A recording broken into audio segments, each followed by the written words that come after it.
Eh bien bonjour, ravi de vous retrouver malgré les temps troublés et après cette période un peu difficile pour le cinéma.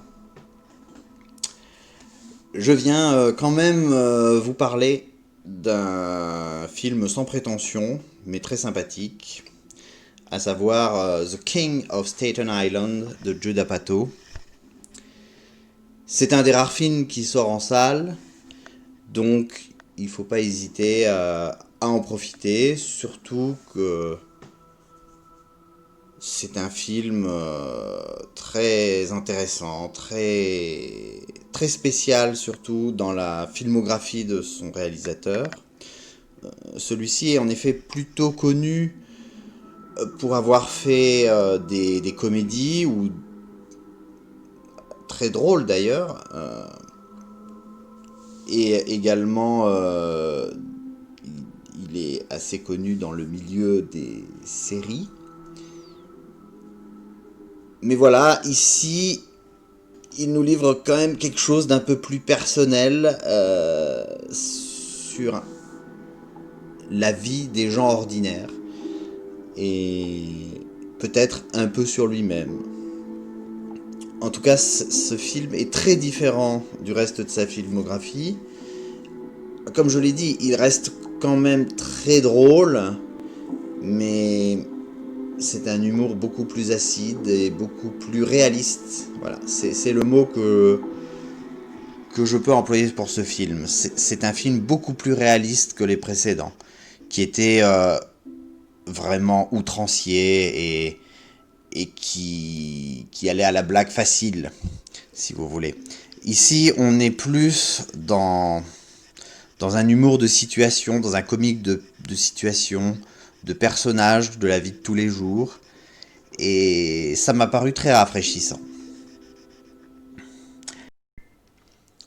Pour parler rapidement de l'histoire, nous suivons le jeune Scott qui a subi un traumatisme apparemment pendant son enfance et qui du coup a un petit peu de mal à se réaliser. Il entretient une relation douce amère, presque conflictuelle avec sa sœur et sa mère. Et le film va suivre plusieurs petites scènes en apparence banales, mais qui vont lui permettre petit à petit de retrouver un peu de souffle et une motivation pour aller de l'avant. Et le film est très long, il dure plus de 2 heures, mais je pense que c'est voulu pour montrer qu'une telle reconstruction, une telle difficulté à vivre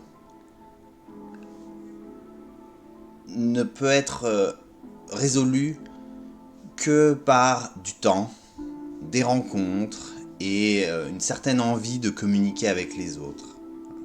Et c'est pour cela qu'on va suivre tous ces personnages qui gravitent autour de Scott et ils vont évoluer les uns par rapport aux autres, évidemment on espère pour le meilleur, mais on ne peut pas s'empêcher de penser que ces personnages vivent des choses très dures et qu'à tout moment, ils peuvent basculer dans une dépression qui serait irréversible.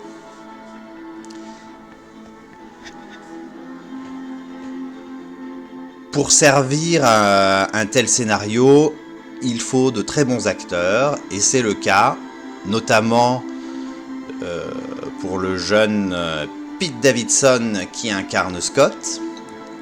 Il livre ici une prestation à la fois très drôle, mais en même temps très torturée. On y trouve aussi à ses côtés la fantastique Marisa Tomei, que j'ai découverte dans l'excellent film La Défense Lincoln. Et c'est avec un grand plaisir qu'on retrouve l'immense Steve Buscemi dans un rôle calme et taillé sur mesure. toutes les scènes où il apparaît avec sa morgue pleine d'élégance et de sagesse font partie pour moi des meilleures scènes du film. J'ai cependant 2 petits reproches à faire à ce film. Je trouve que le personnage de Ray est vraiment exaspérant. Alors c'est sans doute fait exprès puisque du point de vue de Scott, c'est clairement un rival et on fait tout pour le rendre désagréable. Mais j'ai trouvé que c'était quand même un petit peu exagéré. Et puis, le titre du film est un petit peu mensonger. The King, d'accord, mais de Staten Island, il est très peu question finalement. Alors que j'aurais aimé en savoir plus sur cet arrondissement de New York, qui est le moins connu et le moins peuplé.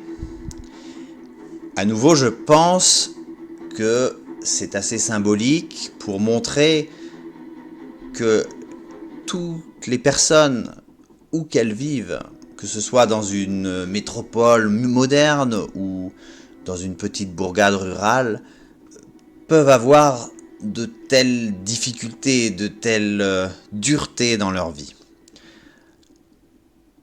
Mais on aurait pu quand même en parler un petit peu plus. Pour résumer, j'ai donc trouvé ce film très sympathique. C'est sans doute un des meilleurs films et un des plus personnels de Joe D'Apato. Et je vous encourage donc à aller le voir. Je vous souhaite bonne route et portez-vous bien en allant au cinéma bien sûr.